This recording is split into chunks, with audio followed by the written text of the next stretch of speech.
Hello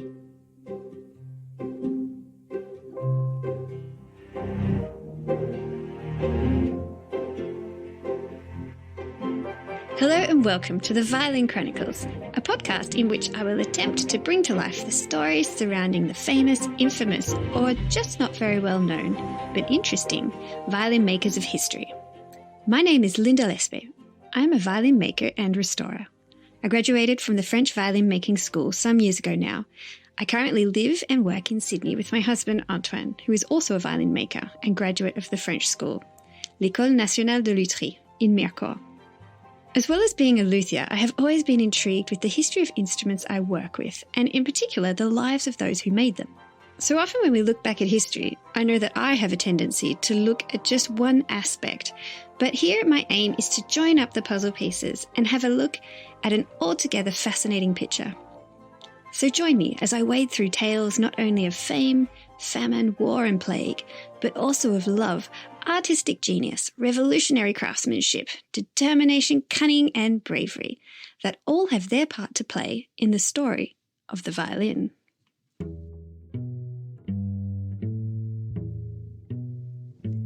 In this episode, we will be looking at one of the very first violin makers known to us. His name is Gasparo da Salò. Gasparo Bertolotti is confusingly known as da Salò because of the town he came from, called Salò. He is perhaps best well known for his basses. I'm Maxime Bibot. I'm the principal bass of the Australian Chamber Orchestra. I have the pleasure of playing a bass by Gasparo da Salò for the last 8 years, which has been a great treat.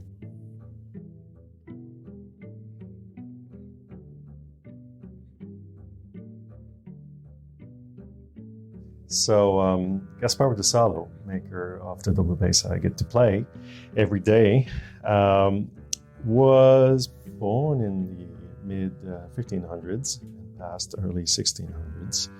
He is known to be the first maker of double basses, if not the first, very close to being the first. We believe there are no more than 10 of his instruments surviving these days. And one of the lucky ones that gets to play one of those. I should also say about da Salò that, and please correct me if I'm wrong, but he was known to have created the modern violin. Ooh, it's a touchy subject. Okay, well, I'll stay out of it, but...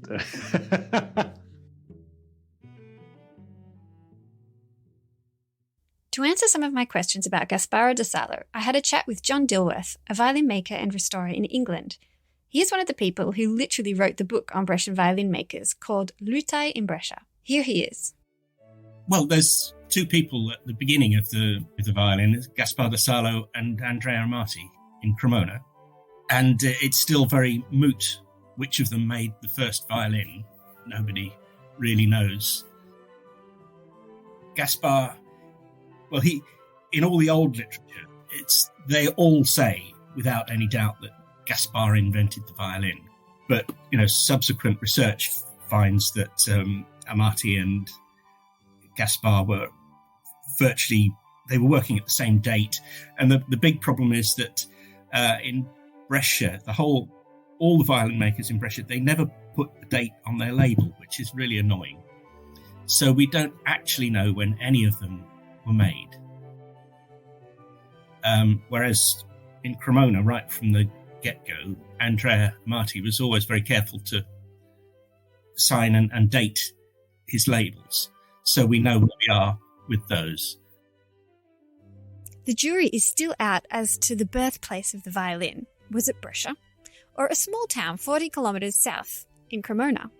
We don't quite know, and as John Dilworth explained, the fact that the Brescian makers didn't date their instruments also adds to the confusion, or creates it. You see, most, but not all violins have a label on the inside, glued to the back. In Cremona, for example, Andrea Amati would have on his label made by Andrea Amati of Cremona in the year 1560, for example.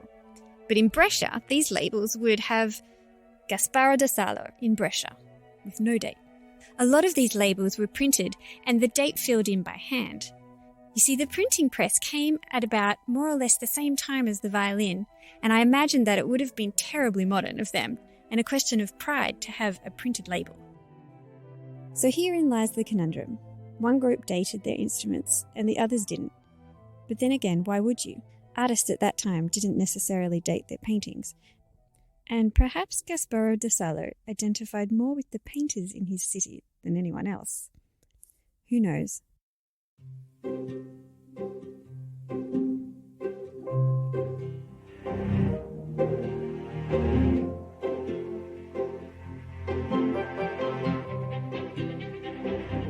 The year is 1585. In the northern Italian region of Lombardy, at the feet of the Alps, lies the ancient city of Brescia.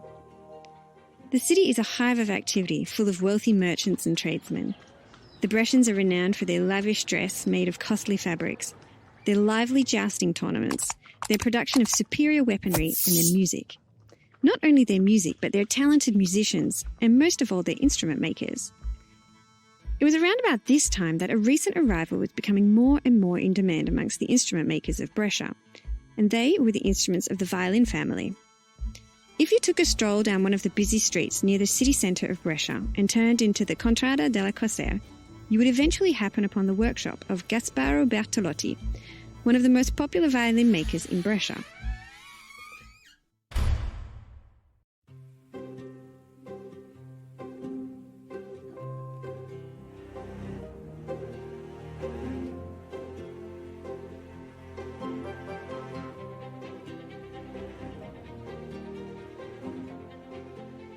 When we talk about a Brescian violin or the Brescian style, what do we mean exactly?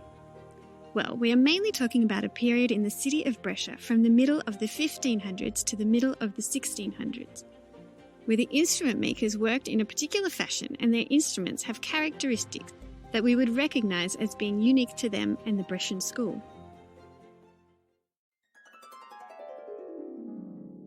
I'm John Gagne. I'm a senior lecturer in history at the University of Sydney, and I work mostly on European history from the 13th to the 18th centuries. Okay, well, maybe the place to start is to talk about the city and sort of where it fits into the geography and like the culture of northern Italy of the Renaissance.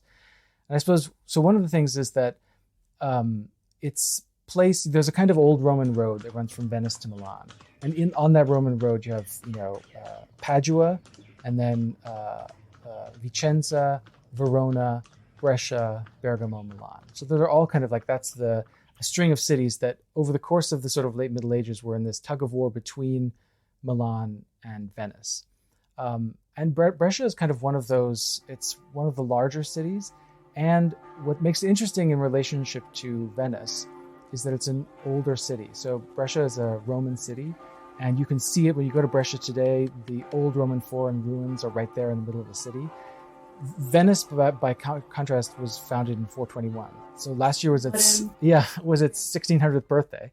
But Brescia is interesting because ultimately it was a much smaller city than Venice, but it had greater antiquity.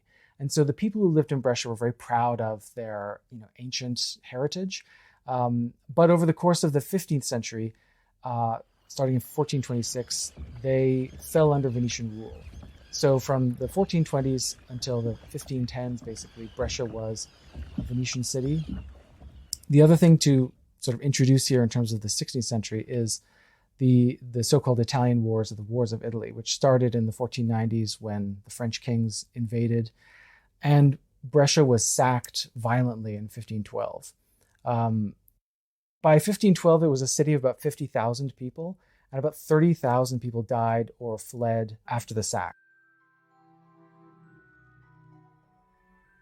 So these Italian wars were a period in Italy's history that lasted from 1494 to 1559.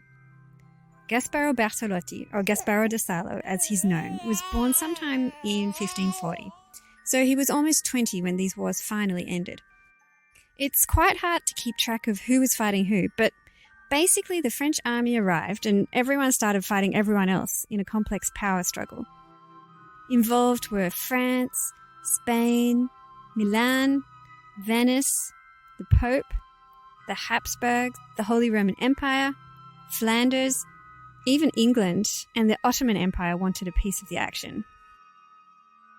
During these wars, even if your town or city was not the target of an invading army, having thousands of soldiers abiding by no particular law tramping through would have been just a bit terrifying. Amidst the chaos of these years, Brescia found itself caught up in a spectacular conflict between the French and the Venetians. Brescia was a fantastically wealthy city. It was a centre of the arts, a place of science, literature and architecture, famous for its musicians and music. It shared all the benefits of trade, wealth and culture with Venice. During the Italian Wars, the French had taken control of the city, and the King of France thought of it as his possession. But the Brescians identified more with the Venetians, and so when Venice recaptured the city, the Brescian people were happy to return to the Venetian state. Only the French were not going to let go of such a rich prize so easily. The French king Louis XII sent his fiery young cousin Gaston de Foix, aka the Thunderbolt of Italy, to take back the city. So in 1512, on a freezing February day, 25 years before our violin maker Gasparo was born, under torrential rain, Gaston and his soldiers attacked the city of Brescia, ordering his men to take off their shoes to be able to walk through the squelching mud. This probably didn't help the soldiers' bloodthirsty mood. The French went on to sack the city in what has been described as one of the most brutal sackings in the Italian wars. And that's saying something, because what was happening elsewhere was extremely violent. For 3 days, soldiers slaughtered everyone they came into contact with, men, women and children. Thousands of corpses lay in the streets. The value of the spoils were estimated at 3 to 4 million ducats. That's about $600 million US, according to one source.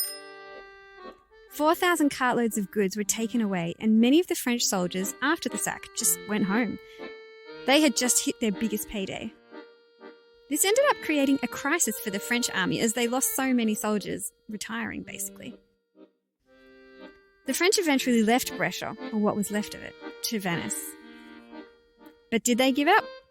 No. The memory was raw, but the people of this city threw themselves into the restoration of their city in a momentous way. There were building projects, monasteries were constructed, 6 new churches arose, a modern hospital, houses were restored, and businesses recommenced. Brescia was still a luxury brand Venice wanted in its collection.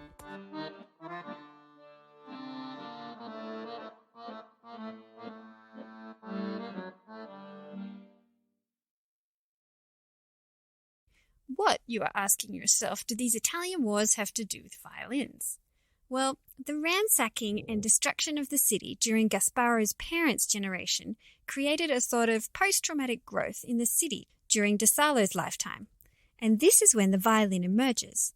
It's the Renaissance, and never more so than in the city that had to rebuild itself physically and creatively. And perhaps this created the right mindset for the violin or the viola to be embraced.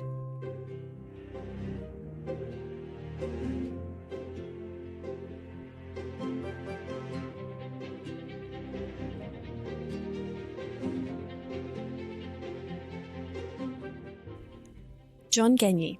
So you can think of the beginning of the 16th century, starting with a crisis, which was where all the houses of elites were ransacked, where people had to escape the city.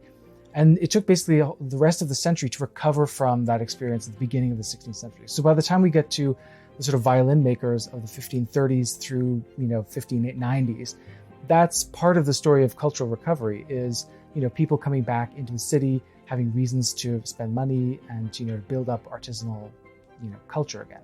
And would they have had quite a memory of the sack? Yes.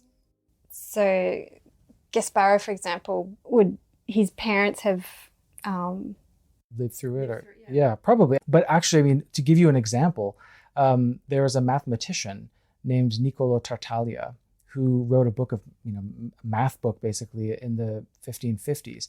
And he writes about his experience as a young boy where he was stabbed in the jaw by a soldier.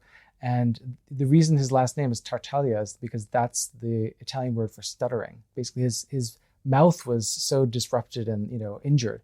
So yes, so basically he's living in the 1550s around the time when Gasparo was a 10-year-old. So there is, that generation takes a long time to die out. So it would be, ever present. The question I have about Gasparo in terms of this Brescian political histories. Salò, where he's from, is up the west flank of Lake Garda, of 30, 40 kilometers away. So, unless you were in the city, which the walled city during the sack, as a boy, he probably would have, and his family might have been able to escape the worst of it. Yeah. Yeah, but I imagine like people his parents' age, they'd be like, oh, the French. Yeah. Yeah, I mean, there was evidence of the sack that, took the rest of the century to over. And that's in a way part of why the 16th century is kind of a century of huge civic development in terms of architecture, because they're really they have the opportunity, not desired, but sort of forced upon them to rebuild some of the city. And so, yeah, that's part of, there are a lot of new structures, churches that go up in the 16th century. And in relation to, music and instrumentalists, that is the hub of artisanal work for music makers and decorative arts is churches, right? So the fact that there's a chance to rebuild some churches and, refresh them, I think is part of the story of the growth of the artisanal sort of, class in the 16th century.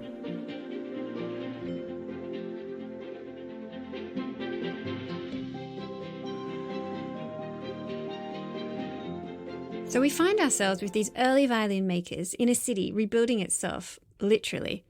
There's new infrastructure going up, the economy is back in swing by the time Da Salò arrives in Brescia, and the wealthy citizens are back commissioning art and music, and most importantly for our story, buying instruments. I'm now talking to Filippo Fassa, a contemporary violin maker in Brescia, who is also a co-author of the book Luthier in Brescia, a reference book on Brescian instruments. I'm Filippo Fassa, I'm a violin maker in Brescia. I was born in Salò, like Gasparo da. So are you Filippo da Salò? Exactly. Yes, but I am just was born in Salò after I lived all the time in Brescia. The thing you have to remember here is that Filippo is Italian and he speaks with his hands. This, sadly, is lost in the audio medium, so you will just have to imagine them. The hands, remember. Yes, first I think that it's important to know that Italy in this period, in this age, was composed. It's made up of different countries, different states. The Republic of Venice, that's the Vatican, there's the Bourbon in south, there's the little Florence and Bologna and Ferrara and Pisa and Genoa and Milan. It's many different states. And in this age, I don't know, from 15 to the end of 18, is a really particular period in Italy.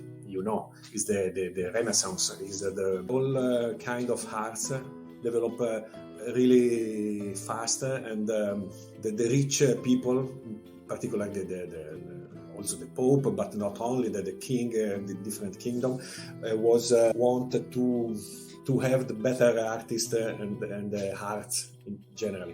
Close to the development of the music is obviously that many artisans that make the instrument for is the reason, I think, why in different parts of Italy start more or less together this kind of practice.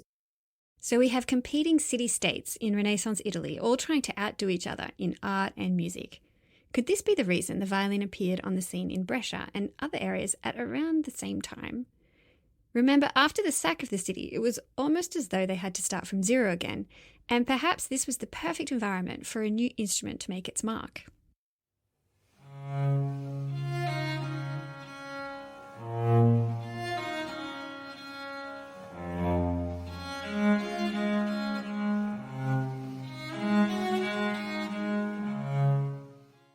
The year 1540 was the year that King Henry VIII of England both married and soon after divorced Anne of Cleves, who managed not only to keep her head intact, but also outlived all of Henry's other wives. Bravo! It was also the year Gasparo Bertolotti was born in a northern town in Italy and grew up in the small lakeside town of Salò. This is where we get the name Gasparo da Salò from. It literally means from Salò. Gasparo da Salò was born in this village that's called Salò. Really not in Salò, but it's a a little village close to the Salò called Polpenazze. Salò, on the shores of the magnificent and ancient Lake Garda, is the largest lake in Italy and home to the Bonaccosaurus, a monster in the lake and close rival, or maybe a cousin, to the Loch Ness Monster. The area of the lake the Bertolottis came from was well known for its fine musicians and musical ensembles. Gasparo and his family lived on the Contrada a Violinorum, or Violin Street. You get the picture. He was raised in a musical family. His grandfather was a musician and a flock holder. Some think he produced gut strings for instruments from his livestock. His father, Francesco, also played music. He was registered in tax records as being a musician and painter, although he was mainly a musician. In this busy household with 6 boys and 2 girls, Gasparo would have learnt music from his father and perhaps other family members. His uncle was also an accomplished musician, and his cousin became a virtuoso player on the violin and trombone. This cousin would go on to work in the nearby courts of Ferrara, the Este court in Mantua for the Gonzaga family, and eventually in Rome for the Pope. Dr. Emily Brayshaw is an honorary research fellow at the University of Technology, Sydney's School of Design. She will be explaining the importance of fashion and dress that would have greatly impacted the world and lives of people in Renaissance Italy during De Salo's lifetime. So you would love Brescia because Brescia is very Let's record. It is. It's recording. Great. I do love Brescia. I love that they're all about the lower half of the string family. Yeah, like violas, double basses. Bring it.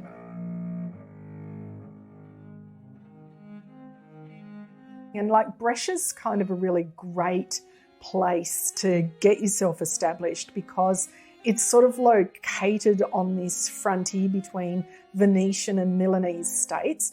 It's also bigger than Verona, it's bigger than Vicenza, it's bigger than Bergamo, it's richest, it's the most strategically located of these Venetian cities. So there's a lot of opportunity there for him and also opportunities for patronage as well. So I don't know if De Salo got that, but you've got influences of feudal nobility and feudal privilege on the city as well. So some of these sort of feudal guys, these nobilities, had a lot of their own court musicians. So one of the leading guys, I sound like a jerk, one of the leading noble families was the Martinegno family, and Marcantonio Martinegno di Villachiara collected madrigals. So he collected and published a volume of madrigals in 1588, L'amorosa ero. A madrigal is a secular vocal music composition. In simpler terms, it's the Backstreet Boys of the Renaissance, without the music. And he was a military general from Brescia, but he was also a nobleman and a composer himself. He was incredibly well connected in the courts of Europe and super richly dressed. He would have had like a nosebleed, lavish wardrobe because diplomatic relations were very much also about how well you dressed too. So if you rocked up to a court poorly dressed, that really besmirched your honour. It besmirched the honour of the nobility of the court as well that you were trying to build contacts with. So, he would have been really set to dress. Right, so he was like representing Brescia.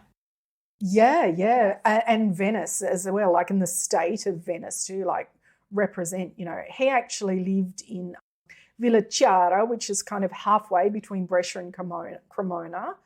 And he had his own court composer too, Lalio Bertani. So, these people are incredibly not just sort of military, sporting, but they're also, really at the forefront of the artistic endeavours of the day, of culture, of music making. And it's really quite an exciting life that they led. And when you say he collected madrigals, did he write them or he heard them and he sort of collated them into a... So this collection is fascinating because what it sort of did as well, aristocratic life of the era was marked like by this spirit of competition. So there were lots of duels and jousts, and these were sort of central to this expression of masculine virtue, right? Which we can talk about a bit later when we're talking about the colour black, because that's a big reflection of it as well. But what he was doing as well, sometimes musicians would challenge each other to duels as well, and they would compose upon the same melody and poem in front of a panel of judges, right? So what he did though, like this is fascinating because he composed a poem and set it to music, and then he sent that around to 17 different composers, like really notable composers around Italy, inviting them to set this poem to the same, like write their own music for this text. And this is his collection. And it's really quite important because it shows, you know, the different regional styles in the late Renaissance around Italy of these key composers. And it also doesn't surprise me, therefore, that guys like Da Salò are benefiting and really honing their art in this region and making the very finest instruments that they can. Yeah, I can imagine in the workshop them going, oh, did you hear about, you know, what was his name? Marcantonio Martinegno. Yeah, it's like, have you heard about Martinegno's latest poem? Yeah, his slam. It's like really early rap. I don't know about early rap, but what's really interesting if we start sort of thinking about what these guys were wearing as well is a lot of it was really about creating their own identities and curating their own identities. So it's kind of like early, I guess, social influences, early social media, you know, curating your identities. And we see this in the portraits of what they're wearing as well. So, you know, a lot of these portraits show them almost like, it does give us a really great idea of, you know, what they wore, what they owned, but sometimes it's aspirational. Sometimes like they pose to, you know, the poses are all significance and it shows what they want to be, who they want to be. They'll reflect things like their occupation or their cultural station, their social station. We see Da Salò is working in an environment in which noble patrons really wanted to impress and say something with their wealth. How they dressed, the houses they lived in, and the ability to employ musicians and supply their instruments was definitely a part of this story. And this is where our instrument maker enters the scene.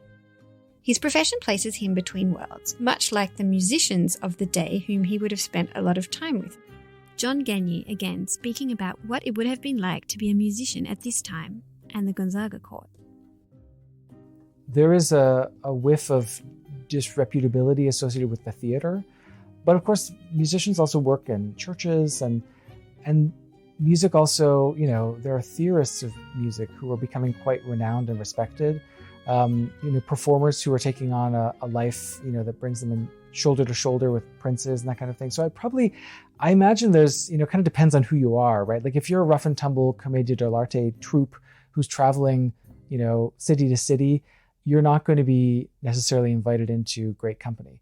But if you're one of these theorists, like there's a famous Brescian theorist from the early 16th century named Giovanni Lanfranco, who writes this book called Scintille di Musica, or Sparkles of Music. And that's, you know, that's complex musical theory, mathematics, ideas about, you know, the movement of the spheres. I mean, like that kind of, I imagine he's probably at the level of associating with professors. And so, you know what I mean? Like there's... If I picked up a book called The Sparkles of Music, I would not expect such a heavy topic. Right, exactly. I can show it to you. It's beautifully illustrated too. It's got all kinds of, you know, diagrams of, yeah, it's really. And so that, I guess one of the interesting things is how aware contemporaries were of the quality of Brescian, like they were sought out for those qualities.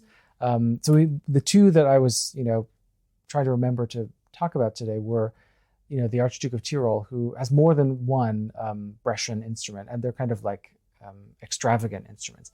And then the other place where it seems there was a lot of traffic in terms of the specific desire for Brescian instruments was Mantua, where the Gonzaga court was like very musically advanced in the 15th century already, and, you know, was sought out all kinds of the best musicians and makers. And the Gonzaga collection seemed to have quite a few Brescian instruments as well. And so there, I think, you know, it shows you about, let's say, the connoisseurial eye of some of the princely families in the greater region who, kind of developed a love for these instruments and really wanted to put them into their collections. Isabella d'Este marries into the Gonzaga family in the 1480s. So she's probably one of the best known collectors of the Renaissance, intensely interested in music. She is one of those people who, she was also courting Leonardo da Vinci, trying to get him to do all kinds of work for her, and does the same with almost all aspects of her life. Clothing, perfumes, musicians, singers, poets. She knows exactly who she wants, and she targets them by sending out her guys, like her agents, to harass them basically into, doing whatever she wants with, greater or lesser success. But it makes perfect sense that she would be quick to sort of like get the aroma of the quality of Brescian instrument makers, even before this kind of like explosion of their prominence by the she dies in 1539. So I mean, this is even before the sort of takeoff of the real sort of like the known masters. Yeah, she sounds like an influencer. Absolutely, yeah, she totally was. An it girl. Yeah. Isabella's husband, Francesco Gonzaga, was, soldier collector. So he's sort of, man of the army and a man of peace and the arts. He did, in the last 10 years of his life, he died in 1519, suffer terribly from syphilis. So he was out and about, let's say. But there's a new book by a great scholar at Monash, Carolyn James, who spent 30 years working on Isabella d'Este. And her book is about their partnership, basically, as rulers, collectors, patrons, that kind of thing, and how Francesco and Isabella worked together to sort of, both rule a state and kind of produce great art. I was going to say the Brangelina of the Renaissance, but that didn't end so well. But, were they happy? Yeah, I think they were. I mean, that's part of what this book is tracing, is the kind of, they had a lot of respect for each other. And the great thing that Carolyn has discovered is the way that Isabella could dish out just as much as Francesco could give. That sort of, he would sometimes scold her for things, and she would say, look, we agreed I was going to do X, and so I did X, and you can't get angry. So yeah, I mean, I think it did turn out well. And so they drifted apart, let's say, they started living apart, but frankly, that happens often with power couples, is that they have jobs they've got to do, and they can't always work together. They had their own castles on twin castles. Exactly.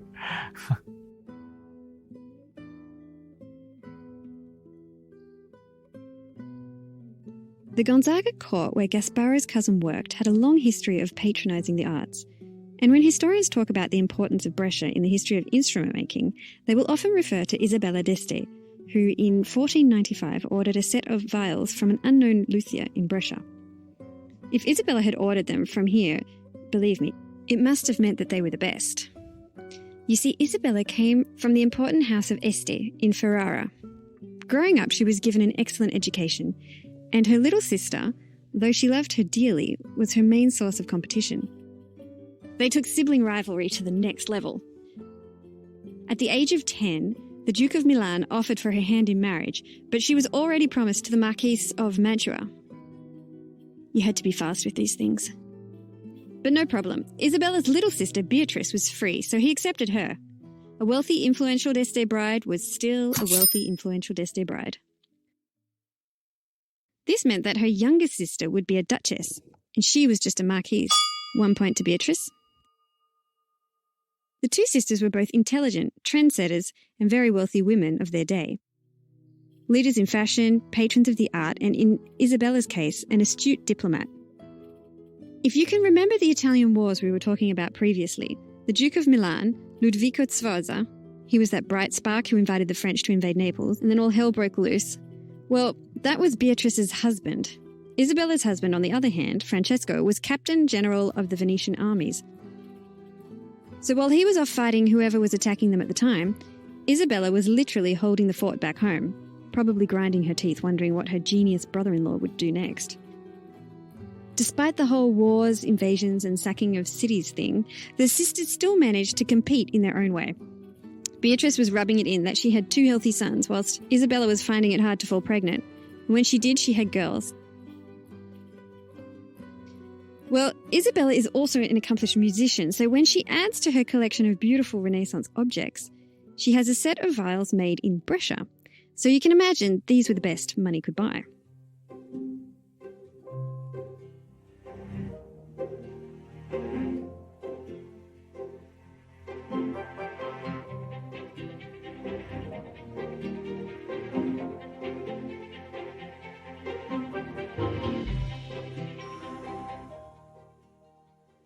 So in the violin making histories of Brescia, this story will always come up of Isabel d'Este ordering a set of viols from Brescia because she was well known for ordering the best of everything. It put into prominence the importance of Brescian instrument making. And yeah, I love the stories about her and her sister, how they grow up and they're very competitive. And there's this whole exchange of letters between them, and it was about family funeral. And really what they were talking about was one sister was going, so I'm actually going to be wearing this dress and I've got this painter to paint a picture of me and I'm sending it to you just so you know what I'm wearing and you don't wear the same thing. And this was actually incredibly important. Emily Brayshaw. Because, there's a lot been written and researched about the role of dress and fashion at funerals, particularly in Florence around the time. But again, these customs extend because, sometimes to show disrespect, to show up in the same clothes. It's all very carefully curated. So maybe some of the lead mourners might wear the very finest clothes, and then the next group of mourners might wear sort of like the next rank down and things like that. So it's a social occasion, but also, if you're caught wearing the wrong thing, and this applies to men and women as well, you get ridiculed, you get laughed at. It's you just, it's a big thing. So even though there is that sort of sibling rivalry, as if you will, it makes absolute sense. And that, they wouldn't want to be wearing the same thing. They'd be curating their outfits. But, I can imagine it'd also be sort of within the context of what's appropriate to wear to a funeral as well. What's interesting too is collecting this set of instruments. I read that apparently women didn't play these stringed instruments so much at this time. It was considered more suitable for the ladies to play sort of keyboard instruments. So it would be fascinating to know if she wanted them for her court, if she wanted them for, to have a bash herself, if she was quite an accomplished player. Because also, a lot of very, very wealthy women of the era also had the agency to be able to sort of buck the trend as well. It's I want to play the viola. I don't care if I'm a woman. I'm rich. I've got nothing else to do. I'm going to play the viola, I think she did play the lute. Right. Which was a ladies' instrument. Yeah. But I get the feeling the violin definitely wasn't a ladies' instrument. It did come a lot later.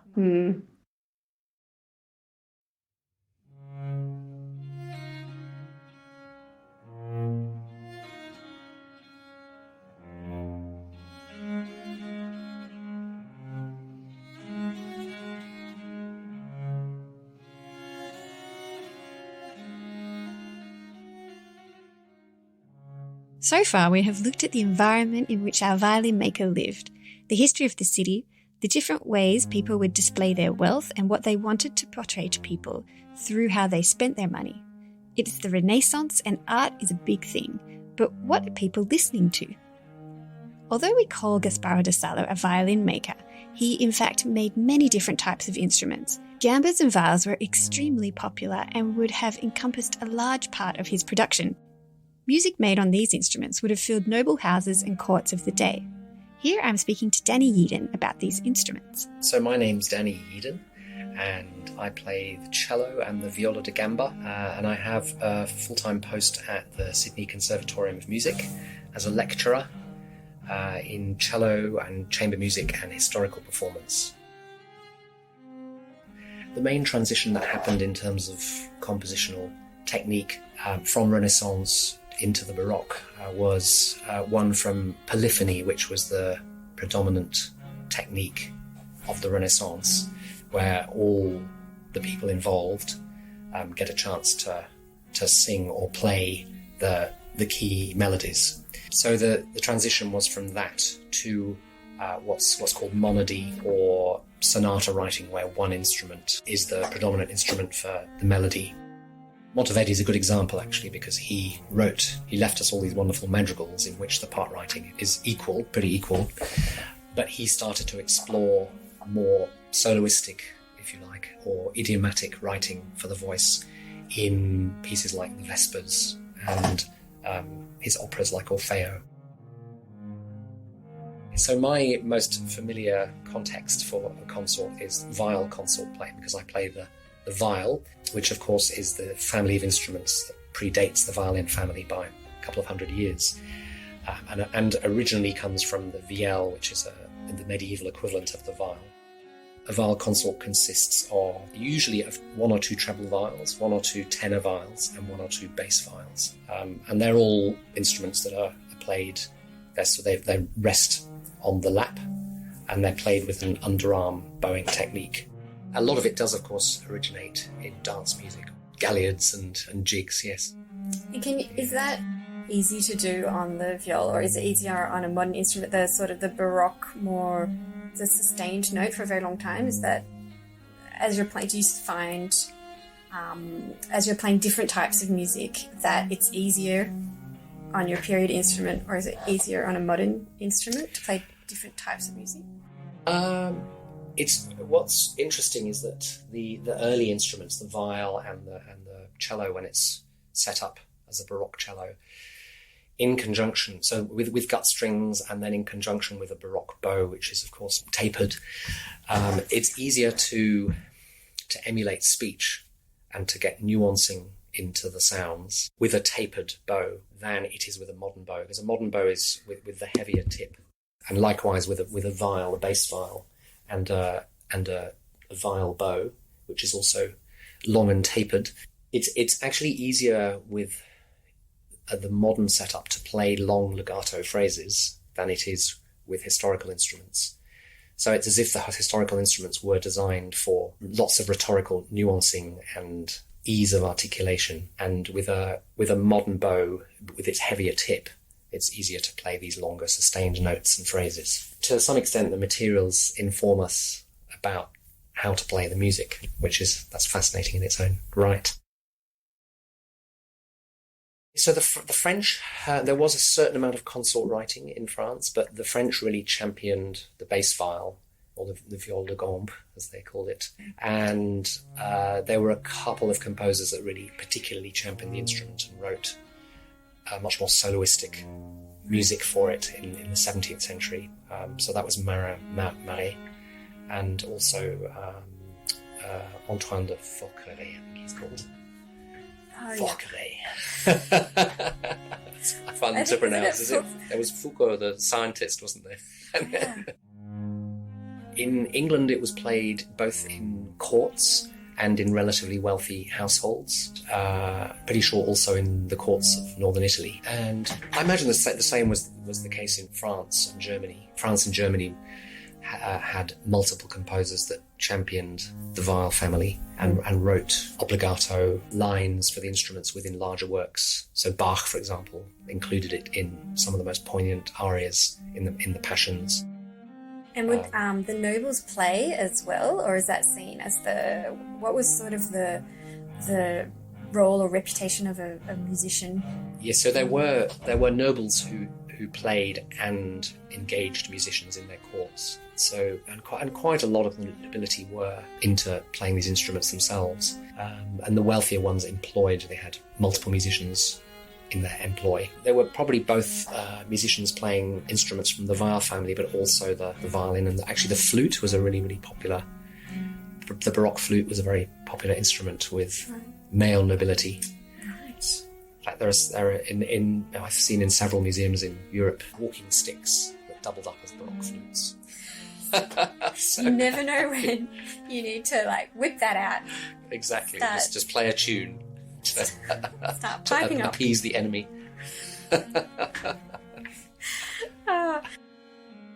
Okay, and then do you think that all this music was then just picked up by the violin family afterwards, or is that what we've done? Is there a lot of music that we think of as music for the violin family today that was actually written for the viol family? Yes, I imagine that at the time in the 17th and 18th centuries, music from the Renaissance period was being played by people on instruments from the violin family, but at the same time the sonata was being cultivated as a compositional form, and in the Baroque period the music for the members of the viol family really shone a light on. It was idiomatic, so it was really was specifically for those instruments. Right, so the sonata is like in the Baroque period, and you're saying that that's where we see more the violins coming into more prominent role in the Baroque. Yes, so through the 17th century and then into the 18th century. So there are early sonatas for the Baroque violin specifically.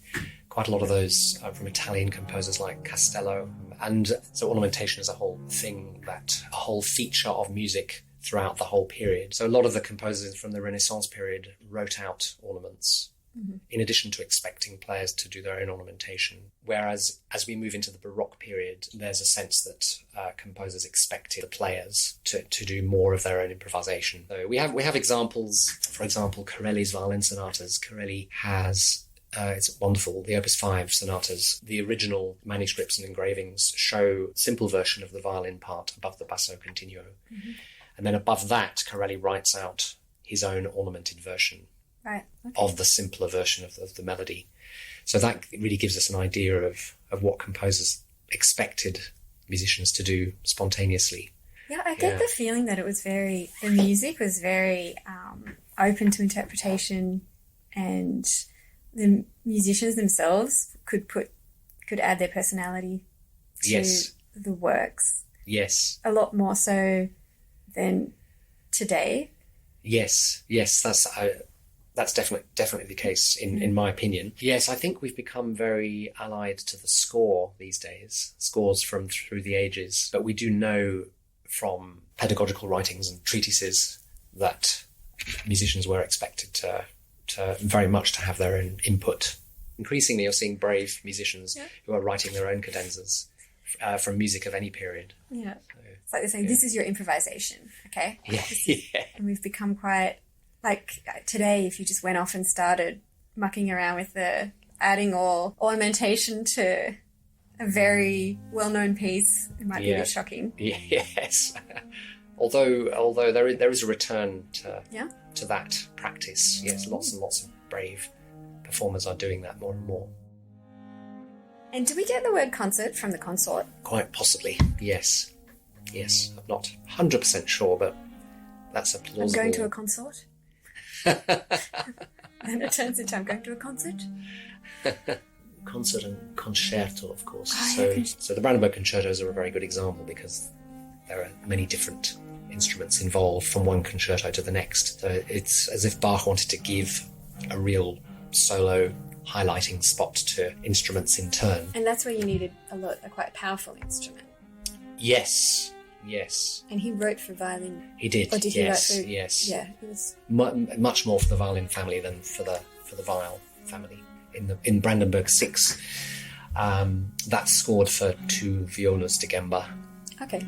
And 2 violas from the violin family. So that's a really, really beautiful texture. Gives us an idea that Bach was just as fascinated by the viol family as the violin family, even though the violin family was becoming by far the dominant family of instruments. It's a bit like chicken and egg, isn't it? Which came first? Did they produce those amazing, powerful instruments and that inspired writing, or were they exploring writing styles that led to even more powerful instruments? Yeah, I could imagine a musician going, look, I've got this Bach piece. I want people to hear me more. I feel like I'm getting drowned out by the others. I'm special. Come on. Yeah. Is it harder to get a very loud sound from? It's not about power, is it? The gamba. gambas? No. Definitely in terms of decibel level, it's much softer than the cello. But it's fascinating because it does have there's something penetrating about the sounds. For example, Brandenburg 6 is played in large concert halls, and the viol players in that piece really, really have to play at maximum volume a lot of the time in order to be heard. But it does work, it is possible. So many facets on there. Because as you I'm say, all trying these to things think, that tie in. it sort of was overtaken by the violin family. And I think also one of the things was it was easier to take a violin outside. It's probably a bit more fragile to go walking around out in the damp Venetian air with a viol, yes. And also in terms of outdoors, of course, the violin's transportable. You can walk and play the violin outdoors, whereas with the viol, because it sits in the lap, it's not such a portable instrument. As we heard, viols were a very important instrument in 16th century Italy, and Gasparo's workshop did indeed make many instruments from the viol family. But as we will see during Da Salò's lifetime, the viols and gambas will have to start seriously competing with the violin family. We do see from time to time cellos and violas that were once viols and gambas that have been at some point in their history transformed to feed the demand for more modern instruments. And yet these instruments can still hold their own today, as you have just been listening to the enchanting Telemann Sonata in D major played by Daniel Yeadon on his viol. So here we find Gasparo da Salò in Brescia, a city controlled by the very powerful and fashionable Venetian state. They've had to rebuild themselves and move on from the brutal sacking a generation earlier and re-establish themselves. Brescia had, before the wars, been known for its fine artisans, and now in the mid-1560s, the city is back on its feet and embracing the Renaissance ideals with a boom in building and culture. We have seen how important fashion and dress was, and the ability to have musicians or play music oneself was also part of the fashionable world, and who better to supply you with that beautiful instrument but Brescia's best instrument maker, Gasparo da Salò.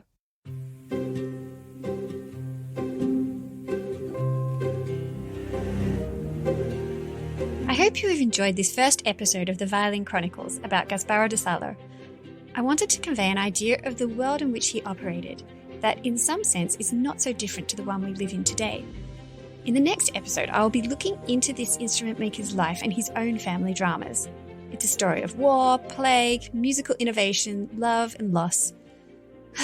All the big hard-hitting themes. But before I go, I would like to thank all of my lovely guests. Maxime Bibot, Dr. John Gagne, John Dilworth, Dr. Emily Brayshaw, Filippo Fassa, and Dr. Daniel Yeadon. Is there a doctor in the house? Yes, there is.